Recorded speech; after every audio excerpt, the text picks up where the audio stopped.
وحزنی الی اللہ، بے شک میں شکایت کرتا ہوں اپنے دکھ درد کی، وحزنی اور اپنے غم کی، الی اللہ اللہ کی طرف، میں غم دکھ درد کا گلہ اپنے مالک ہی کے سامنے کرتا ہوں۔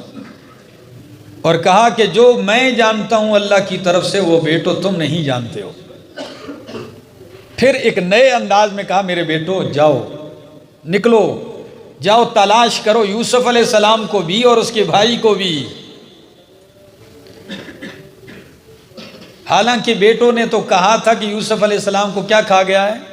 بیڑیا کھا گیا، زمانے گزر گئے، سال گزر گئے، لیکن یعقوب علیہ السلام کہتے ہیں یا بنی، یا اے میرے بیٹو، اذهبوا جاؤ فتحسسوا من یوسف، تلاش کرو یوسف علیہ السلام کو، واخیہ اور اس کے بھائی کو، ولا تیأسوا من روح اللہ اور مایوس نہ ہو، نا امید نہ ہو، من روح اللہ اللہ کی رحمت سے، انہو لا ییأس من روح اللہ الا القوم الکافرون، بے شک مایوس نہیں ہوتے اللہ کی رحمت سے الا القوم الکافرون مگر کافر قوم، کافر ہی اللہ کی رحمت سے مایوس ہیں، ورنہ مومن بندہ کسی وقت، کسی لمحے، کسی مقام پر، کسی بھی تکلیف میں رب کی رحمت سے مایوس نہیں ہونا چاہیے۔ اس 40 سال کے عرصے کو بندہ دیکھتا ہے تو دل تو واقعی کہتا ہے کہ یوسف علیہ السلام کا وجود نہیں ہوگا، لیکن جب رب کی رحمت کی طرف دیکھتا ہوں تو دل کہتا ہے کہ یوسف زندہ ہے، کچھ بھی نہیں ہوا، مایوس نہیں ہونا چاہیے، جاؤ۔ فلما دخلوا علیہ، چل پڑے برادران یوسف کنعان سے مصر کی طرف۔ فلما دخلوا علیہ، جب داخل ہوئے یوسف علیہ السلام کے سامنے، یوسف علیہ السلام کو اللہ نے جیل سے نکالا اور تخت پہ بٹھایا تھا، تو جب یہ داخل ہوئے وہاں پہنچے تو کہنے لگے یا ایھا العزیز، اے بادشاہ سلامت، مسنا واہلنا الضر، پہنچی ہے ہمیں اور ہمیں ہمارے اہل و عیال گھر والوں کو الضر تکلیف، وجئنا ببضاعۃ مزجاۃ، اور ہم آئے ہیں لے کے آئے ہیں ببضاعۃ مزجاۃ، تھوڑی سی قیمت۔ آپ کو اردو تراجم میں یہ لفظ بھی ملے گا کھوٹے پیسے، کیا؟ ہاں ٹھیک ہے نا، تو ہم لائے ہیں یہ کھوٹے سے سکے۔ بعض تفسیروں میں یہ بھی ملے گا کہ یہ وہی کھوٹے سکے ہیں جن کھوٹے سکے کے بدلے میں انہوں نے یوسف کو بیچا تھا، وہی اٹھا کے اب آ گئے، کہنے لگے جئنا ببضاعۃ مزجاۃ فاوف لنا الکیل، ہماری قیمت اگرچہ معمولی ہے، تھوڑی ہے یا کھوٹے ہیں، لیکن تو ہمیں پورا پورا دے دے راشن، وتصدق علینا اور ہم پہ صدقہ بھی کر، کیا کر؟ راشن بھی پورا دے اور اوپر سے صدقہ بھی کر، ان اللہ یجزی المتصدقین، بے شک اللہ صدقہ کرنے والوں کو اجر دیتا ہے۔ کتنی ترغیب سنا رہے ہیں جی، صدقہ کریں، صدقہ کرنے والوں کو اللہ کیا دیتا ہے؟ اجر دیتا ہے۔ اور اس سے کہہ رہے ہیں کہ جس کو کنویں میں ڈالا تھا لیکن پتہ نہیں ان کو، قال هل علمتم، یوسف علیہ السلام نے کہا کیا تم جانتے ہو، ما فعلتم بیوسف، تم نے کیا کیا یوسف کے ساتھ؟ ما استفہامیہ یا نافیہ دونوں ہیں، کیا جانتے ہو تو کیا مطلب ہے؟ جانتے نہیں تھے وہ، یعنی یاد ہے، یہاں علم تو معنی کیا ہے؟ کیا تمہیں یاد ہے؟ ما فعلتم بیوسف، تم نے کیا کیا تھا یوسف علیہ السلام کے ساتھ، واخیہ اور اس کے بھائی کے ساتھ، اذ انتم جاہلون، جب تم نہ سمجھ تھے، جاہل تھے۔ قالو، تو کہنے لگے برادران یوسف، اِنَّکَ لَأَنْتَ یوسف، کیا بے شک تو، اِنَّکَ لَأَنْتَ، کیا بے شک تو، لَأَنْتَ البتہ تو ہی یوسف ہو، یوسف ہے۔ کتنی تاکید در تاکید، یہ پہلا یعنی ان کو شک تھا، لیکن بات سنی تو پھر یقین میں بدل گئی، تو کہنے لگے اِنَّکَ، کیا تو، لَأَنْتَ یوسف ہو، کہ تو ہی یوسف ہے۔ قالا، تو یوسف علیہ السلام نے کہا ہاں انا یوسف وہذا اخی، جی ہاں میں یوسف ہوں اور یہ میرا بھائی ہے۔ قد من اللہ علینا، تحقیق ہم پہ اللہ نے احسان کیا۔ انہ من یتقی ویصبر، بے شک شان یہ ہے من یتقی جو تقوی اختیار کرتا ہے ویصبر اور صبر کرتا ہے فإن اللہ لا یضیع اجر المحسنین بس بے شک اللہ ضائع نہیں کرتا اجر نیکی کرنے والوں کا۔ ہم نے صبر بھی کیا، کیا تم نے ستایا صبر کیا، منڈیوں میں بکے صبر کیا، تہمت لگی صبر کیا، جیل کے اندر سال ہا سال رہے کیا کیا؟ صبر کیا۔ وَيَتَّقِ اور ہم نے ہر موڑ پہ اپنے آپ کو گناہوں سے بچائے رکھا۔ زلیخا نے بڑے ہاتھ ڈالے، ڈوریں ڈالی، لیکن ہم نے اپنے آپ کو بچایا، تقوی کا دامن تھاما رکھا۔ تو جو تقوی اختیار کرے اور صبر کرے تو فرمایا فَإِنَّ اللَّهَ لَا يُضِيعُ أَجْرَ الْمُحْسِنِينَ بس بے شک اللہ ضائع نہیں کرتا اجر نیکی کرنے والوں کا۔ قالوا کہنے لگے تاللہ اللہ کی قسم ہے لقد آثرک اللہ علینا تحقیق اللہ نے تجھے فضیلت دی، اللہ نے تجھے ترجیح دی علینا ہمارے اوپر وَإِن كُنَّا لَخَاطِئِينَ اور یقیناً ہم ہی خطا کار تھے۔ مارا پیٹا کنویں میں پھینکا، پھر قافلے والوں کو ملے تو ان کے پاس دوڑتے ہوئے آئے کہ یہ تو ہمارا بگوڑا غلام ہے، بیچا، تھوڑی سی قیمت لی، اور آج اقرار کر رہے ہیں کہ تاللہ اللہ کی قسم ہے لقد آثرک اللہ علینا تحقیق اللہ نے آپ کو ترجیح دی، فضیلت دی ہمارے اوپر وَإِن كُنَّا لَخَاطِئِينَ اور بے شک ہم ہی خطا کار تھے۔ قالا تو یوسف علیہ السلام نے فرمایا لا تثریب علیکم اليوم کوئی ملامت نہیں، کوئی گرفت نہیں آج کے دن تم پر، قربان جاؤں یوسف تیرے حوصلے پر، قربان جاؤں یوسف تیری پاک دامنی، تیرے صبر کے اوپر، تیری معافی پر۔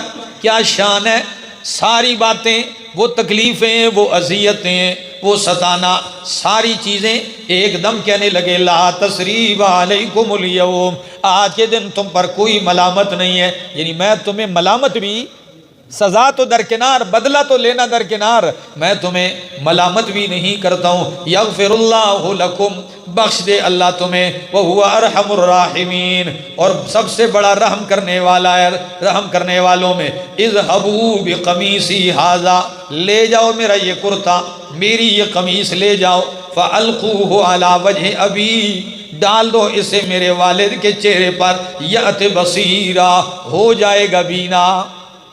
کیا ہو جائے گا؟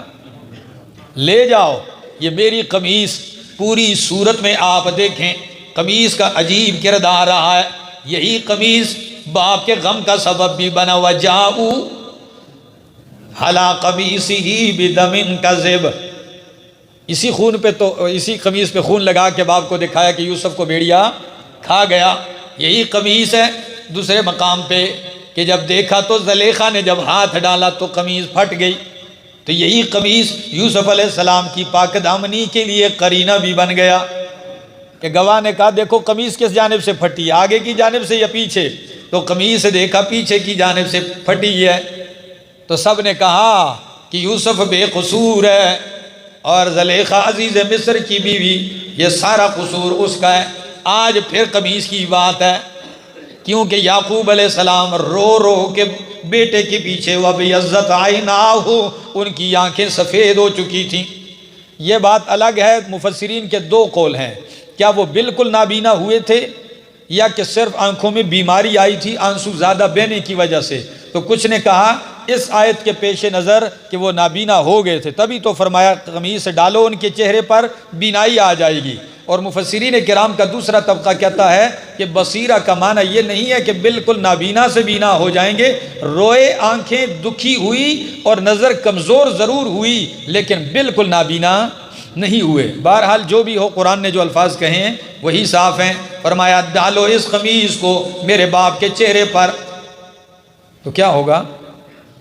یات بصیرا آئے گا بینا ہو کر، وَأْتُونِي بِأَهْلِكُمْ أَجْمَعِينَ اور جاؤ میرے بھائیو اپنے سارے خاندان کو لے آؤ، تم بھی آؤ، تمہاری بیویاں، بچے، میرے والدین کو، ابا جان، پوری فیملی کیا کرو، کنعان چھوڑ دو، وہ دیہات، وہ صحرا، وہ پنڈ وہ چھوڑو، آؤ شہر میں، اللہ نے آپ کے بھائی کو تخت بادشاہت پہ بٹھا دیا ہے۔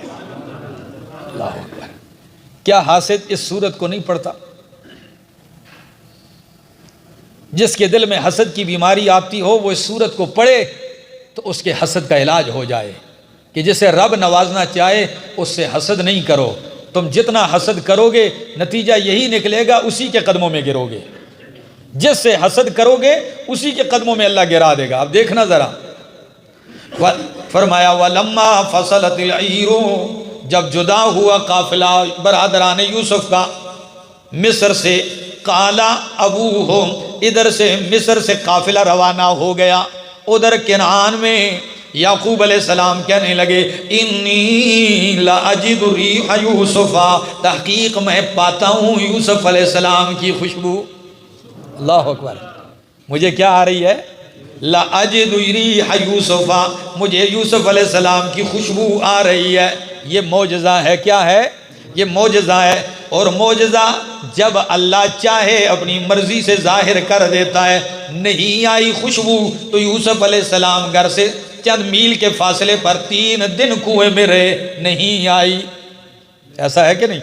نہیں آئی تو پاس رہتے ہوئے بھی نہیں آئی، نہیں آئی تو 40 سال گزر گئے، کوئی پتہ نہیں ہے۔ آ گئی تو جب قافلہ وہاں سے چلتا ہے قمیص لے کر تو رب نے ادھر خوشبو بھی پہنچا دی۔ اشارہ ہے کرنے والا کون ہے؟ انی لاجد ریح یوسف، میں خوشبو پاتا ہوں یوسف کی، لولا ان تفندون، اگر تم مجھے بے وقوف نہ سمجھو۔ بوڑھے تھے نا گھر میں، کہا بیٹو مجھے اپنے بیٹے یوسف کی خوشبو آ رہی ہے، اگر تم مجھے کوئی پاگل نہ سمجھو تو۔ لولا ان تفندون، تفند کا معنی ہوتا ہے، فند کا معنی ہوتا ہے جب بندہ بوڑھا ہو جائے اور حافظہ کمزور ہو جائے۔ تم اگر مجھے یہ نہ کہو، اردو میں کہتے ہیں فلاں سٹھیا گیا ہے، کیا؟ ہاں، بوڑھا ہونے کی وجہ سے حافظہ کام نہ کرے۔ اگر تم مجھے بے وقوف نہ کہو دیوانہ، تو مجھے یوسف علیہ السلام کی خوشبو آ رہی ہے۔ قالو، تو کہنے لگے، تاللہ، گھر والے کہتے ہیں اللہ کی قسم، انک لفی ضلالک القدیم، بے شک تو پرانی محبت میں پڑا ہوا ہے۔ ضلال کا معنی ہر جگہ گمراہی نہیں ہے۔ اگر یہاں بھی ضلال کا معنی گمراہی کرو تو پھر برادران یوسف اور یوسف کے سارے خاندان والے کیا ہو جائیں گے؟ وہ تو کافر ہو جائیں گے، اس لیے کہ نبی کو گمراہ کہنے والا مسلمان رہ سکتا ہے؟ یہاں ضلال بمعنی کیا ہے؟ محبت میں۔ آپ 40 سال ہو گئے یوسف کی محبت میں، اب بھی گم ہیں۔ سمجھ میں آ رہا؟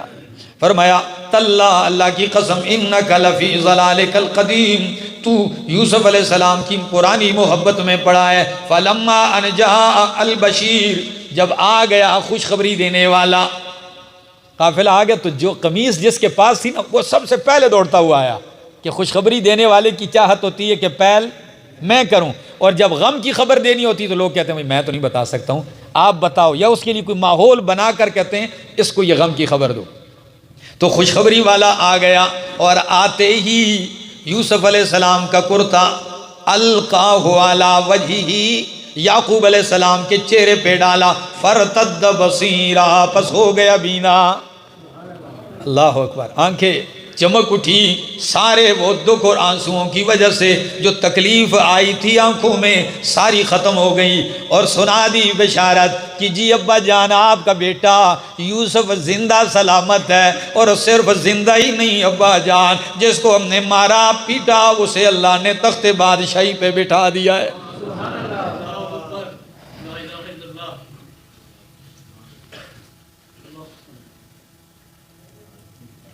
قال الم اقل لکم، تو یعقوب علیہ السلام نے کہا کیا میں نے تم سے نہیں کہا تھا انی اعلم من اللہ ما لا تعلمون، کہ بے شک میں جانتا ہوں اللہ کی طرف سے وہ کچھ جو تم نہیں جانتے۔ بیٹو میں نے نہیں کہا تھا؟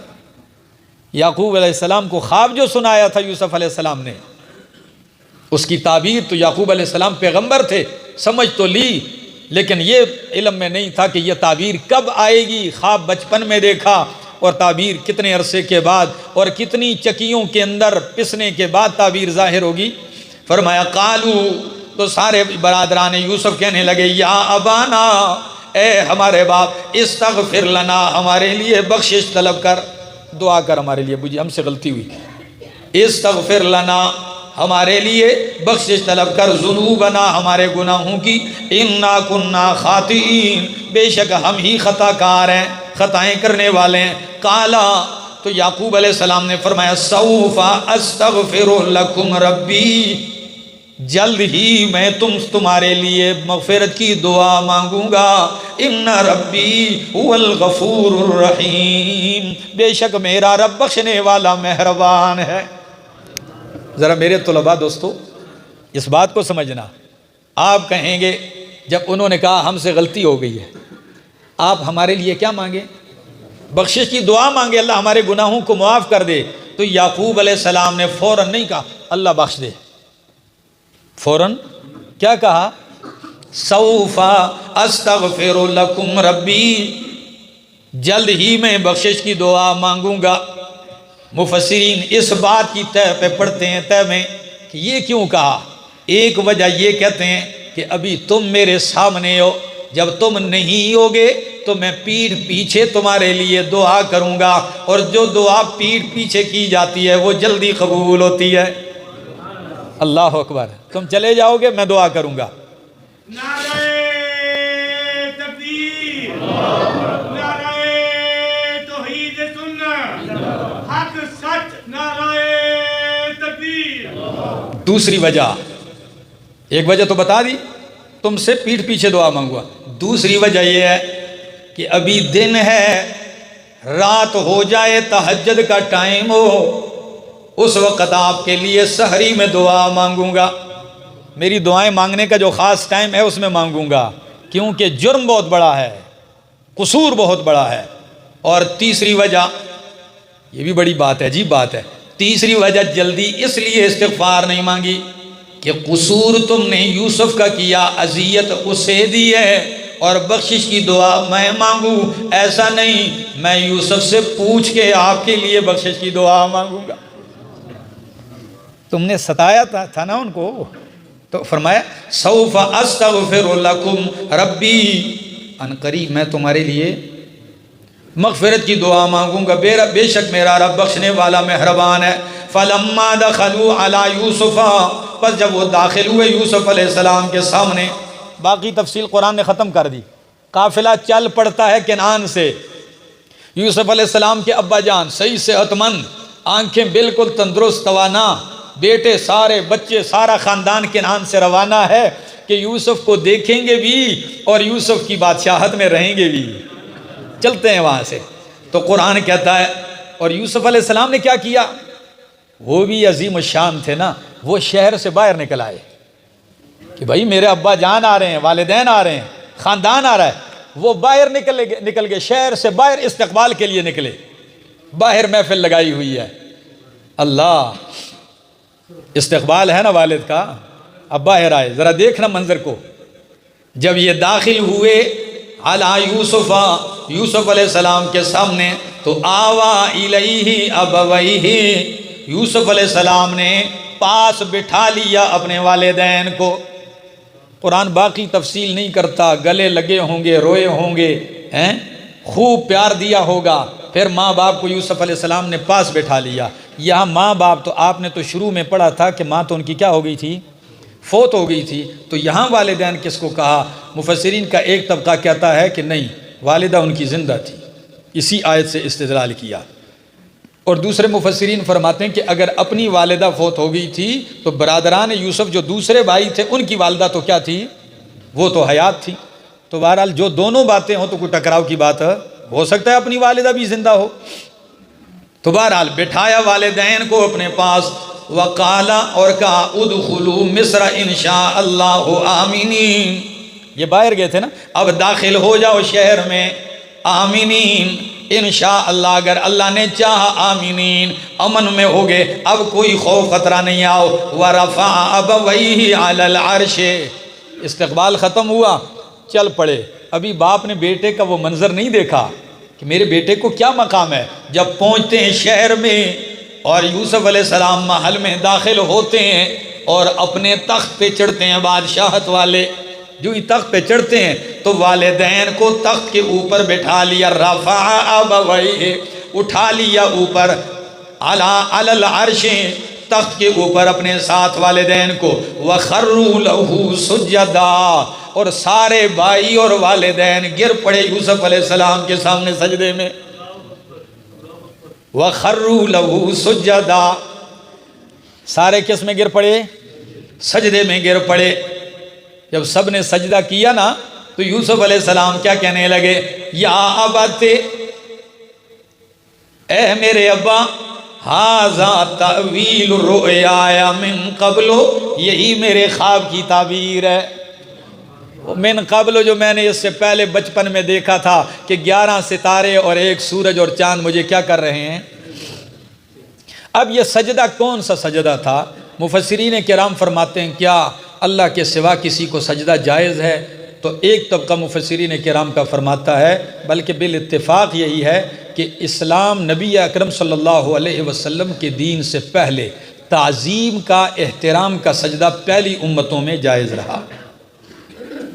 تعظیم احترام کا سجدہ پہلی امتوں میں جائز رہا، لیکن اس امت میں اللہ کے پاک پیغمبر صلی اللہ علیہ وسلم نے فرمایا کہ اللہ کے سوا سجدہ تعظیم بھی کسی کو جائز نہیں۔ عبادت کا تو ہے ہی کفر نا، اس کی تو بات ہی الگ ہے، وہ کسی دور میں بھی جائز نہیں رہا۔ احتراماً کسی کے سامنے سجدہ کرنا اس امت میں وہ بھی کیا کر دیا؟ حرام کر دیا، منع کر دیا۔ ایک صحابی نے اجازت مانگی، اجازت کیا مانگی؟ فرمایا عرب کے لوگ اپنے بڑوں کو جھکتے ہیں، تو میرا دل کرتا ہے اللہ کے محبوب کہ میں آپ کے سامنے جھکوں، دل کرتا ہے جھکنے کو، سجدہ کرنے کو جی چاہتا ہے۔ نبی علیہ السلام نے فرمایا نہیں، لو لأحد ان یسجد لأحد، اگر کسی کے لیے جائز ہوتا کہ وہ کسی کو سجدہ کرے تو لأمرت النساء ان یسجدن لأزواجہن، میں حکم دیتا عورتوں کو کہ وہ اپنے خاوندوں کو سجدہ کریں۔ خاوند کا اتنا مقام ہے کہ میں حکم دیتا کہ بیوی شوہر کو سجدہ کرے، لیکن اس کو بھی سجدہ جائز، کیونکہ سجدے کا حقدار کون ہے؟ تو ایک تفسیر۔ دوسری تفسیر، یہ سجدہ قرآن نے کہا خروا لہو، یوسف کو نہیں کیا، یوسف کی طرف سجدہ کیا، سجدہ رب کو تھا، یوسف بمنزل قبلے کے تھا، یعنی یوسف علیہ السلام کو ان کے لیے بطور قبلہ بنا دیا گیا۔ جیسے آپ لوگ سجدہ کرتے ہیں کعبہ کی طرف، تو آپ کعبے کو سجدہ کرتے ہیں یا رب کعبہ کو سجدہ کرتے ہیں؟ جی، کعبے کے رب کو سجدہ کرتے ہو، کعبہ آپ کے لیے بطور سمت ہے، قبلہ ہے، تو سجدہ رب ہی کو تھا، ان کو کیا بنا دیا؟ قبلہ۔ تیسری تفسیر یہ ہے اس خروا لہو سجدا کہ سجدے سے مراد، سجدہ دو طرح کا ہوتا ہے، ایک شرعی سجدہ جو اللہ کی عبادت کا سجدہ ہے، دونوں ہاتھ ناک، پیشانی، گھٹنے اور پاؤں زمین پہ رکھ کے جس طرح آپ نماز میں سجدہ کرتے ہیں، ایک یہ سجدہ ہے، اور ایک ہے احتراماً سر تسلیم خم کر لینا، سر جھکا لینا، کیا کر لینا؟ تابعداری کر لینا، جیسے آپ کہتے ہیں میں تابعدار میں نوکر، ٹھیک ہے؟ اب یہ مراد ہے کہ وہ ان کے آگے کیا ہو گئے؟ سر تسلیم خم کر لیا۔ اور اس کی تائید اس اعتبار سے بھی ہوتی ہے کہ یوسف علیہ السلام نے خواب میں دیکھا کہ مجھے کیا سجدے کر رہے ہیں؟ بولو، ستارے، سورج، چاند، تو چاند ستارے سجدہ اسی طرح کرتے ہیں جس طرح ہم زمین پہ سر رکھ کے کرتے ہیں، سمجھ آ رہی ہے نا؟ تو تعبیر وہی ہے کہ جس طرح خواب میں ان کو دیکھا کہ وہ جھک گئے، اسی طرح یہ بھی یوسف علیہ السلام کے سامنے جھک گئے، سر تسلیم خم کر لیا، یا جو بھی تفسیر ان میں ہو، کوئی اعتراض کی بات نہیں ہے۔ ہاں، اگر اس کو کوئی آدمی لے کے، ایک بندہ میرے سامنے آیا کہنے لگا جی ہم تو اس لیے کرتے ہیں اپنے پیروں کو، مرشدوں کو سجدہ اس لیے کرتے ہیں کہ بھائی یوسف علیہ السلام کے بھائیوں نے بھی تو یوسف علیہ السلام کو کیا کیا تھا؟ سجدہ کیا تھا۔ میں نے کہا بھائی قرآن نے کہا یہ انہی کی شریعت میں، آپ اپنے پیغمبر کی شریعت کے تابعدار ہو، اس پیغمبر کی شریعت میں سجدہ غیر اللہ کے سامنے، اور اگر آپ کو سمجھ میں نہیں آتا تو پھر آپ یوسف علیہ السلام کے بھائیوں والا کام بھی تو کرو نا، پہلے اپنے مرشد کو کنویں میں پھینکو، وہ بچ کے اگر کہیں تخت پہ بیٹھ گیا جا کے گدی پہ تو پھر کر لینا سجدہ۔ جی کیا خیال ہے؟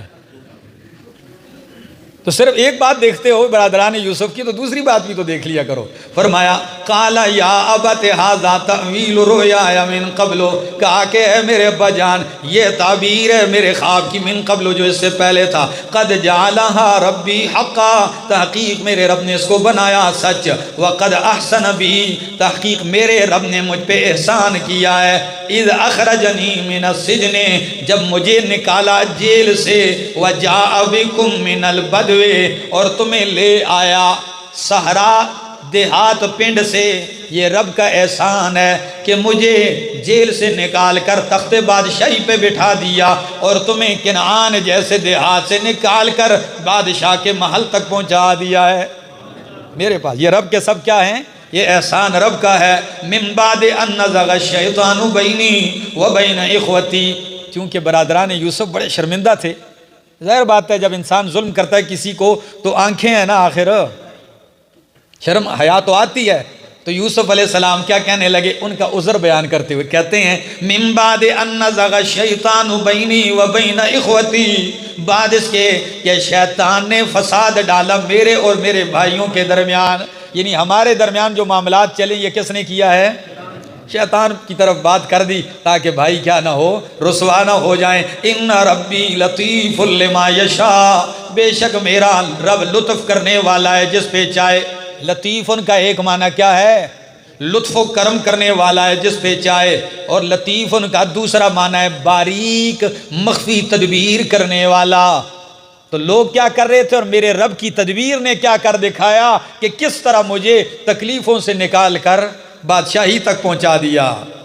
آگے انہ هو العلیم الحکیم، بے شک وہی علم والا حکیم حکمتوں والا ہے۔ رب اے میرے رب، ادھر سے توجہ ہٹی، فوراً رب کی طرف توجہ کر کے فرمایا رب اے میرے رب قد آتیتنی من الملک، تو نے مجھے بادشاہت دی ہے، مقام دیا ہے، وعلمتنی من تأویل الاحادیث، اور تو نے مجھے خوابوں کی تعبیر سکھلائی ہے، فاطر السماوات والارض، آسمان و زمین کو پیدا کرنے والے، انت ولی فی الدنیا والآخرہ، تو ہی میرا مددگار ہے دنیا میں بھی اور آخرت میں۔ اگرچہ بادشاہ بن گیا ہوں لیکن اب بھی میرا مددگار کون ہے؟ تو ہی ہے۔ توفنی مسلمن، اللہ مجھے موت دے تو مسلمن، اس حال میں کہ میں مسلمان ہوں، یعنی بادشاہ بننے کے بعد بھی موت کو نہیں بھولے، ورنہ کرسی کا نشہ آپ نے دیکھا ہے نا، کرسی ملتے ہی یہ تصوری ذہن سے نکل جاتا ہے کہ بھائی میں نے مرنا بھی ہے، میں نے رب کے سامنے پیش بھی ہونا، یہ تصور ہی ختم ہو جاتا ہے۔ تو کہنے لگے توفنی مسلمن والحقنی بالصالحین، اور اللہ مجھے ملا دے نیک لوگوں کے ساتھ۔ ذالک من انباء الغیب، یوسف علیہ السلام کا واقعہ اس آیت پہ آ کے مکمل ہو گیا۔ پوری 101 آیات، 100 آیات پر مشتمل واقعہ یوسف علیہ السلام کا تفصیل سے بیان کیا۔ 2 دن سے ہم اس کو پڑھ رہے ہیں، یہاں مکمل ہوا۔ اب اللہ اپنے پیغمبر سے خطاب کرتے ہوئے کیا کہنا چاہتے ہیں ذرا اس پہ غور کیجیے۔ فرمایا ذالک من انباء الغیب، میرے پیغمبر یہ غیب کی خبریں ہیں۔ کس کی خبریں ہیں؟ کیونکہ یوسف علیہ السلام تو آپ سے ہزاروں سال پہلے گزرے ہیں اور آپ کے علاقے سے بھی دور گزرے ہیں، تو یہ غیب کی خبریں ہیں۔ نوحی الیکا، نوحی الیکا، ہم وحی کرتے ہیں آپ کی طرف، ہم اس کی وحی کرتے ہیں آپ کی طرف۔ کیوں؟ اگر میں وحی نہ کرتا تو آپ جان سکتے۔ ہاں تو معلوم ہوا کہ عالم الغیب کون ہے؟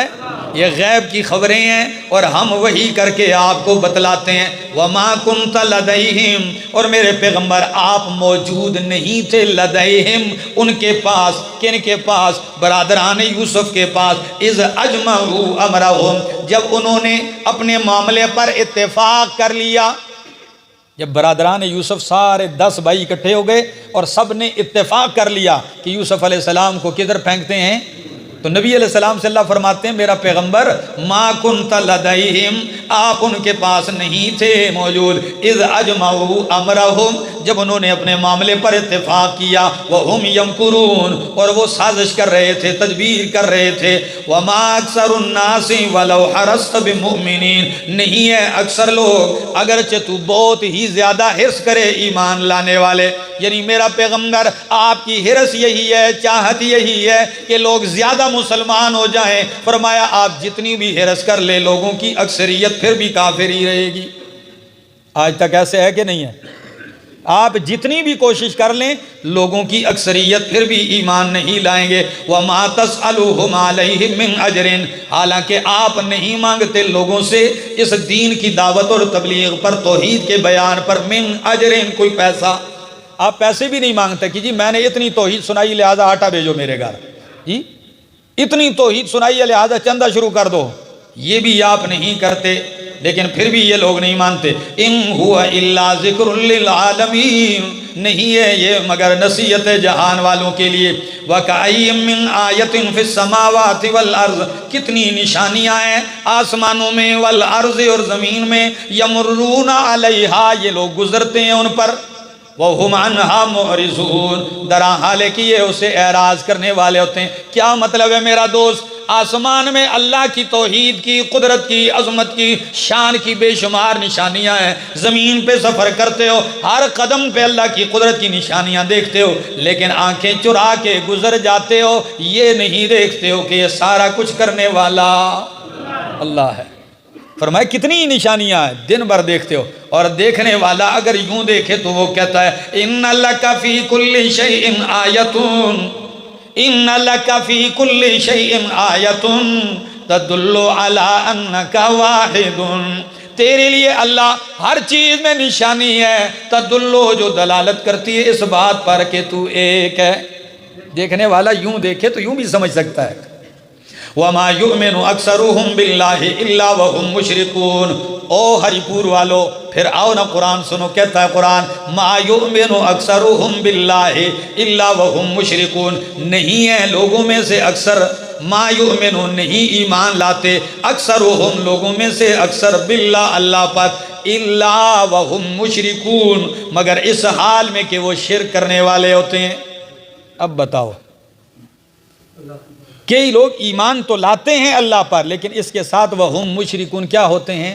شرک بھی کرتے ہیں، یعنی خالص ایمان والے بہت تھوڑے ہیں، ورنہ ایمان تو یہودی بھی رکھتے ہیں، عیسائی بھی رکھتے ہیں، ایمان تو ہندو بھی رکھتے ہیں، سکھ بھی رکھتے ہیں، ایسا ہے کہ نہیں؟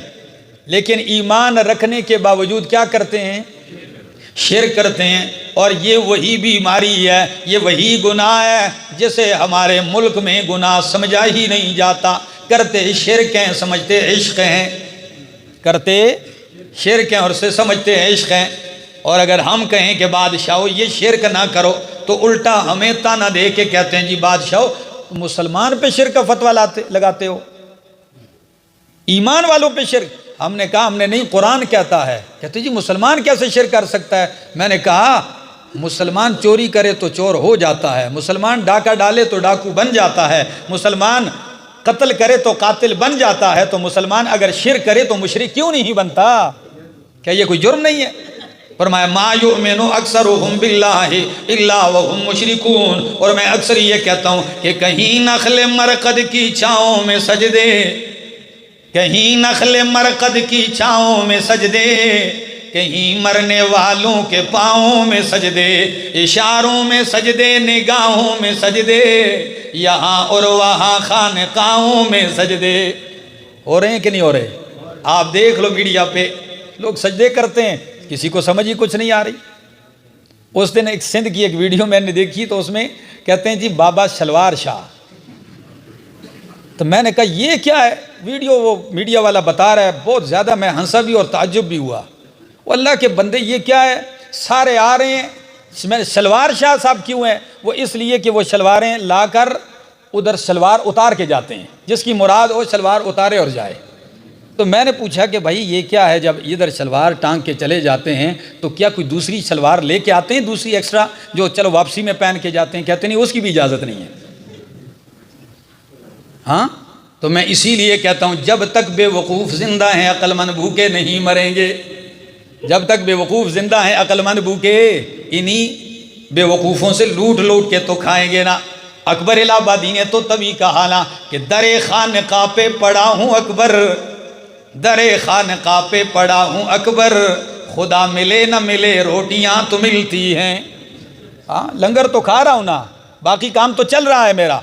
تو قرآن نے انہی کے بارے میں کہا کہ یہ اکثر لوگ ایمان تو لاتے ہیں لیکن اس کے باوجود مشرکون شرک کرتے ہیں. آفا امینو، کیا یہ لوگ بے خوف ہو چکے ہیں ان تأتیہم غاشیۃ، کہ یہ آئے ان کے پاس ڈانپنے والا من عذاب اللہ، اللہ کے عذاب سے. کیا اس بات سے یہ لوگ بے خوف ہو چکے ہیں کہ اللہ کی طرف سے کوئی عذاب آئے اور ڈھانپ لے ان کو؟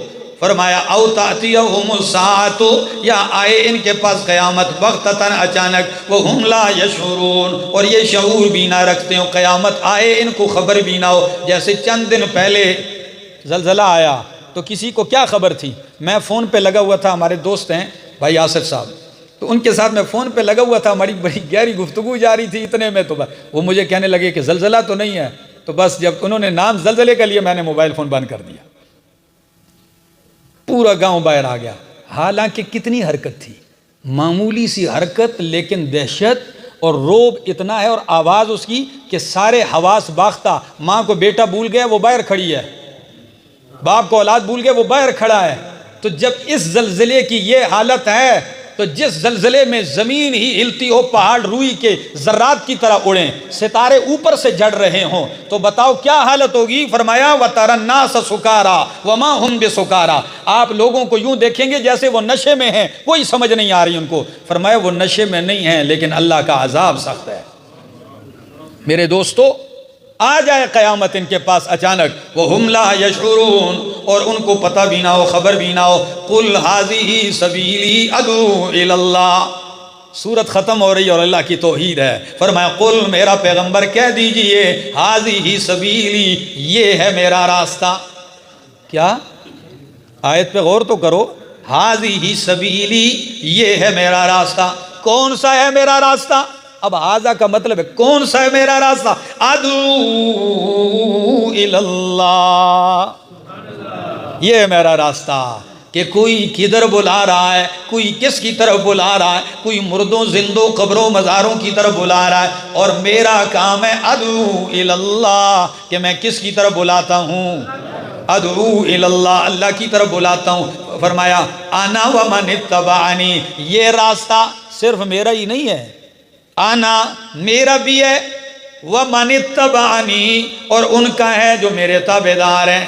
فرمایا قُلْ هَٰذِهِ سَبِيلِي، کہہ دیجئے یہ میرا راستہ ہے، ادعو الی اللہ، میں بلاتا ہوں اللہ کی طرف، عَلَىٰ بَصِيرَةٍ، یہ بھی نہیں ہے کہ بغیر دلیل کے لگا ہوں، نہیں، عَلَىٰ بَصِيرَةٍ، پوری بصیرت کے ساتھ، پوری سمجھ کے ساتھ، دلائل کے ساتھ.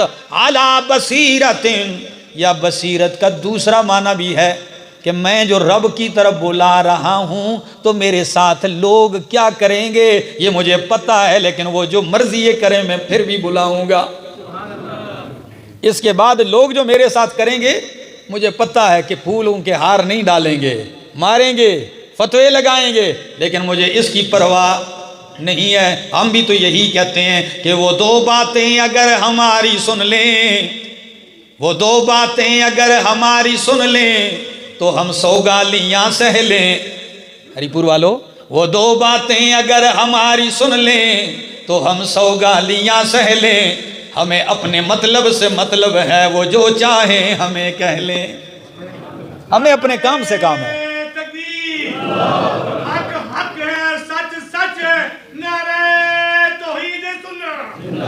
فرمایا انا ومن اتبعنی وسبحان اللہ، اور پاک ہے اللہ. کیا ہے؟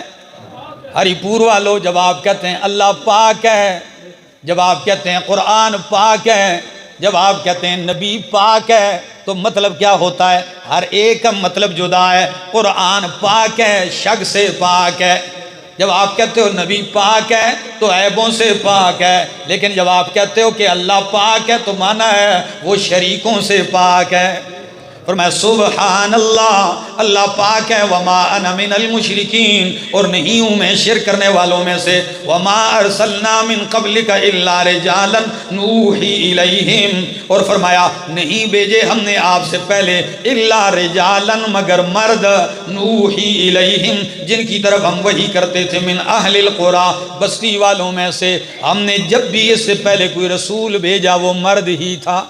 کیا تھا؟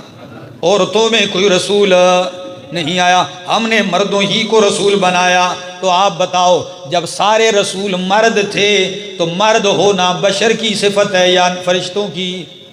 جی کبھی آپ نے فرشتوں میں بھی دیکھا ہے کہ فلاں فرشتہ مرد ہے اور فلاں عورت ہے؟ جی یا آپ نے یہ بھی کبھی سنا ہے فلاں فرشتے نے شادی کر لی؟ تو پھر ان لوگوں کو کون سمجھائے گا جو کہتے ہیں نبی بشر نہیں ہوتے، کیا ہوتے ہیں؟ نور ہوتے ہیں، یہی کہتے ہیں نا، بشریت کا انکار کرتے ہیں اور نور کہتے ہیں، حالانکہ قرآن کہتا ہے ما ارسلنا من قبلک الا رجالا نوحی الیہم، ہم نے آپ سے پہلے جتنے بھی رسول بھیجے ہیں سارے کیا تھے؟ مرد تھے، وہ مرد ہی رسول آئے۔ مکے والوں نے کہا ہم آپ کو رسول اس لیے نہیں مانتے کہ آپ تو ہمارے خاندان میں ہیں، ابھی پیدا ہوئے آپ کے والد معلوم، دادا معلوم، چچے معلوم، پھوپھیاں معلوم، خالائیں معلوم، آپ کا نسب معلوم ہے، تو جو رسول ہو وہ نور ہونا چاہیے۔ تو اس کا جواب دیا پہلے بھی کوئی رسول آیا تو وہ کیا ہی تھے؟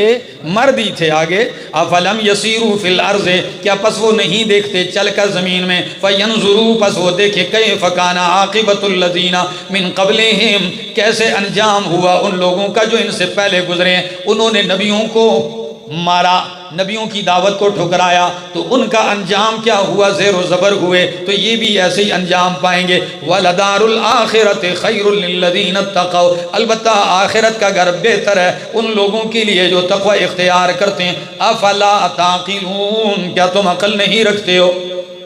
حَتَّى إِذَا اسْتَيْأَسَ الرُّسُلُ، طلباء کرام بالکل بے غبار اور صاف معنی کرتا ہوں ورنہ آیت کو حل کرنے میں 27 احتمالات ہیں۔ کتنی توجیحات ہیں؟ 27 توجیحات ہیں۔ امام خازن نے تقریباً ساری نقل کی ہیں۔ اگر میں وہ 27 توجیحات شروع کر دوں گا تو چونکہ آج جمعے کا دن ہے اور باہر عوام بھی آئے ہیں تو وہ کہیں گے کہ یہ تو اوپر سے باتیں جا رہی، یہ کیا کہہ رہے ہیں؟ ٹھیک ہے نا؟ تو میں بے غبار بات کرتا ہوں، ذرا اس کو سمجھیے۔ حَتَّى إِذَا اسْتَيْأَسَ الرُّسُلُ، یہاں تک کہ جب مایوس ہو گئے رسول، کیا؟ مایوس ہو گئے رسول، وَظَنُّوا، اور گمان کیا، أَنَّهُمْ قَدْ كُذِبُوا، کہ تحقیق ان سے جھوٹ بولا گیا ہے، تو جَاءَهُمْ نَصْرُنَا، آ گئی ان کے پاس ہماری مدد۔ اس اعتبار سے تو آیت کا معنی بہت مشکل ہے کہ رسول مایوس ہو گئے، کس بات سے اور گمان کس نے کیا کہ ان سے جھوٹ بولا گیا ہے؟ اس لیے ایک توجیہ کرتا ہوں، بالکل بات صاف ہو جائے گی۔ کیا فرمایا؟ حَتَّى إِذَا اسْتَيْأَسَ الرُّسُلُ، یہاں تک کہ رسول لوگوں کے ایمان لانے سے مایوس ہو گئے۔ ہاں کہ اب یہ لوگ مانتے، رسول لوگوں کے ایمان لانے سے مایوس ہو گئے۔ وَظَنُّوا، اور لوگوں نے گمان کیا کہ انہم قد کذبوا، کہ ان نبیوں سے جو وعدہ کیا گیا وہ جھوٹا تھا۔ نبیوں سے کیا کہا گیا؟ جھوٹ کہا گیا۔ یہ لوگوں نے گمان کیا، جب نبی ان لوگوں کے ایمان لانے سے مایوس کہ یہ بدبخت نہیں مانتے تو اب ان پہ عذاب آنا چاہیے۔ عذاب میں تھوڑی تاخیر ہوئی تو لوگوں نے کیا کہنا شروع کر دیا کہ اللہ کی طرف سے جو ان کے ساتھ نصرت کا وعدہ تھا وہ کیا نکلا؟ فرمایا جب انہوں نے یہ خیال کیا کہ مدد آنے کا وعدہ اور عذاب آنے کا جو وعدہ تھا وہ کہیں جھوٹا نکلا، اللہ فرماتے ہیں ہم نے فوراً اپنی مدد بھیج دی۔ کس نے کہا ہے کہ جھوٹا ہے؟ ہمارا وعدہ سچا ہے۔ فرمایا حَتَّى جَاءَهُمْ نَصْرُنَا، تو آئی ان کے پاس ہماری مدد،